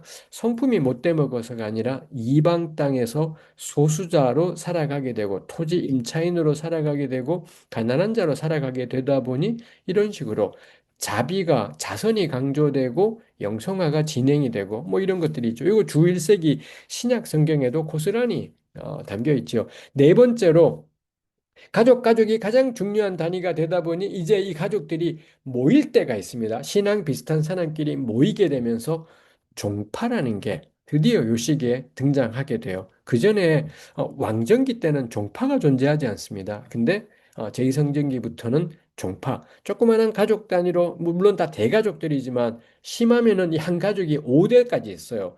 고조 할아버지부터 고손까지 존재하는 이 5대 가족으로 존재하는 여기서 이 가부장들이 생각이나 사상이 비슷할 경우에 자주 모이게 되면 이게 하나의 종파가 되는 이게 이제 주전 3세기, 2세기로 가면 바리새파, 사두개파 뭐 이런 데까지 나가게 되죠. 다섯 번째가 국가의 상실로 인해 집단의 외부 경계가 허물어졌다. 이죠. 요건 국가의 상실로 두 가지가 다 생겨요. 이 페르시아 땅에 살다 보니 확연한 분리. 누가 유대인이야? 할례 안식일 음식 지키는 사람이 유대인이야. 이거 안 지켜 넌 남이야. 해서 확연하게 분리도 되지만 뜻밖에도 유대인들이 페르시아 땅에 살면서 할례 안식일 음식을 지키며 야훼의 규례를 따르는 삶이 이방인들에게 매력적으로 비칩니다. 그래서 왜 고넬료 같은 이런 사람들에게 매력적으로 비치면서 나도 야훼를 섬길래, 나도 당신들의 신앙을 가질래 하다 보니 그럼 그 사람들도 이 할례 안식일 음식 이거 지키잖아요. 그럼 너도 우리야. 해서 한편으로는 국가가 사라지면서 집단의 외부 경계가 허물어져서 외국인들도 유대의 신앙 안으로 들어올 수가 있게 되는 이렇게 들어오게 되는 것도 있고요. 한편으로는 내부 결속의 강화, 오로지 할례 안식일 음식 이거 안 하는 건 다 구라야 되면서 한편으로는 내부 결속만 강화하면서 배타성이 생기고 동시에 외부 경계가 허물어져서 같은 신앙을 고백하면 누구라도 들어올 수가 있는 이 완전히 반대 방향의 움직임인데 이 구심과 원심이 반대 방향인데 이게 포로기 일에 동시에 등장하게 되었더라. 라는 것입니다. 그리고 요런 데에서 드디어 선교라는 개념이 생겨나게 되는 거죠. 그 전까지는 선교가 없어요. 그냥 이스라엘 땅에 사는 우리끼리 야훼 한 분 하나님 섬기며 살던 건데, 근데 하나님 이게 불순종으로 사방에 흩어지게 되면서 더 이상 국가가 그들을 묶지 못하고 지역이 그들을 묶지도 못해요. 그럼 뭐지? 가족 단위로 이 야훼의 규례를 세밀하게 철저하게 지키면서 이렇게 살아가게 되고 그러다 보니 그 신앙에 누가 동의한다면 들어올 수도 있게 되고 뭐 이런 최초로 선교적인 존재로 이방 가운데 존재하게 되는 게 이 디아스포라가 되었던 것이죠. 뭐 그런 걸 생각하면 이 포로기라는 시기는 대단한 시기라고 할 수 있을 것 같습니다. 어, 다음 시간에 요거 조금만 더 생각을 해보도록 하겠고요. 뭐, 요 정도, 일단 오늘은 요 정도 하도록 하겠습니다. 첫머리에 우리 김준재 목사님이 잘 나누어 주셨지만, 톡방이 있으시니까, 제가 톡방에, 저도 넣어줄까요? 말씀하셨는데, 안 들어가고 싶어요. 라고 했습니다. 지금 겁나 많은 분들이 뭐라 한마디씩 남기면 제가 쫄릴 것 같아서요. 그래서, 거기다가 질문들을 남겨주시면 김준재 목사님이 저에게 전달해 주시기로 하셨습니다. 그래서 혹시 주중에 전달해 주시면 제가 살펴보고 글로 답할 건 글로 답하고 강의 시간에 할 건 강의 시간에 답을 하고 그런 식으로 하도록 하겠습니다. 그리고 이렇게 이광화 목사님께서 우리 이거 줌 톡방에다가 이렇게 남겨주시기도 하셨지 않습니까? 이런 식으로도 언제건 들으시는 대로 뭐 소감이든 다른 의견이든 질문이든 뭐 이렇게 남겨주시는 것도 좋겠습니다. 그래서 우리 이왕 6주 동안 6번에 걸쳐서 이거 공부하는 판에 그 톡방을 이용해서 질문할 모든 것들을 자유롭게 질문하시고 자기 생각과 의견 썰을 한번 풀어보시고 그리고 남이 썰 푸는 거 심란해하지 마시고 그러려니 하면서 우리 서로 들어주고 자기 썰을 정리하고 다듬고 그러시면 좋겠습니다. 그리고 자기 나름대로 다듬었다 싶은 거 저한테 한번 알려주시면 저도 또 읽어보고 배울 거 배우고 아닌데요 라고 할 건 아닌데요 하고 그렇게 하도록 하겠습니다. 그러니 6번 동안 우리 다들 한번 풍성하게 공부할 기회가 되면 좋겠습니다. 오늘 여기까지 하겠습니다. 고생하셨습니다. 수고하셨습니다. 네, 이렇게 질문을 올려주셨는데 아무튼 뭐 더 혹시 또 질문을 올려주실 분들은 올려주시고요. 혹시 뭐 목사님 한번 보시고 언급해 주실 이야기가 있으실까요? 그러니까 질문이 또 올라오고 이래가지고요. 예, 근데 시간이 9시 9분이라 우리 저희 모든 강의의 핵심은 칼같이 끝인 거기 때문에 저는 요 질문 따로 저한테 주시면은 그렇게 하도록 하겠습니다. 어떻게든 시작과 끝은 지키자인 거기 때문에 그렇게 하면 좋겠습니다. 예, 감사합니다. 예, 안녕히 주무세요. 감사합니다. 네, 수고 많으셨습니다. 네, 네, 그러면 제가 좋습니다. 이거는 정리해가지고 보내드리겠습니다. 아. 아, 네.